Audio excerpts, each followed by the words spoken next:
Kami sedih dan prihatin dengan pernyataan dari pihak pejabat Kemendikbud yang menempatkan perguruan tinggi sebagai bagian dari pilihan, menempatkan perguruan tinggi sebagai tertiary education.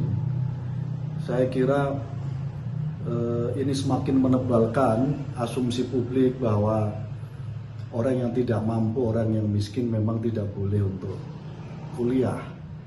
Dan ini saya kira tragedi dalam konteks Indonesia yang menuju Indonesia Emas tahun 2045. Ini yang pertama, jadi kami protes, jadi statement ini tidak tepat, menjadikan persepsi publik terkait dengan orang miskin, orang yang tidak mampu, tidak boleh kuliah, dengan statement ini semakin nyata.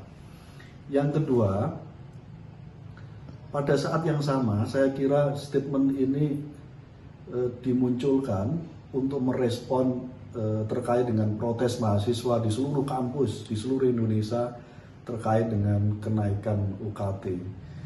Jadi tentu respon sebagai pejabat Kemendikbud tidak tepat, terlebih-lebih pada konteks protes mahasiswa yang begitu kuat terhadap kenaikan UKT. Yang ketiga,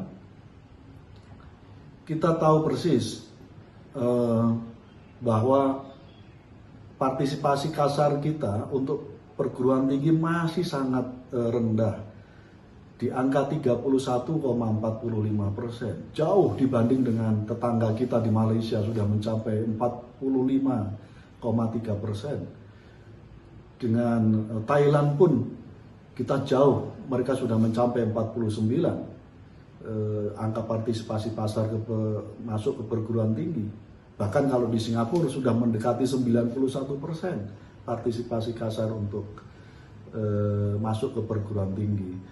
Artinya semestinya konteks pernyataan ini harus dicabut dan diluruskan oleh pihak Kemendikbud.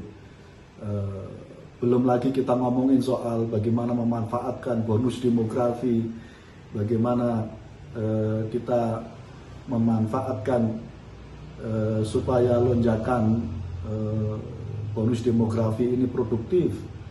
Termasuk di dalamnya adalah bagaimana kita berkompetisi dengan negara-negara lain, termasuk di tangga kita yang sudah mengalami angka partisipasi perguruan tinggi yang cukup tinggi. Sekali lagi, ini betul-betul momentum yang tidak tepat. Semestinya pejabat di Kemendikbud ngomongin soal upaya untuk menaikkan porsi 20% anggaran yang belum sepenuhnya didapat dan belum menjadi fungsi sepenuhnya dari Kemendikbud Ristek. Tidak malah menciptakan pesimisme baru di tengah masyarakat yang semakin sulit untuk bisa masuk perguruan tinggi. Sekali lagi, kita ingin semua ini ditempatkan pada konteks yang sebenarnya.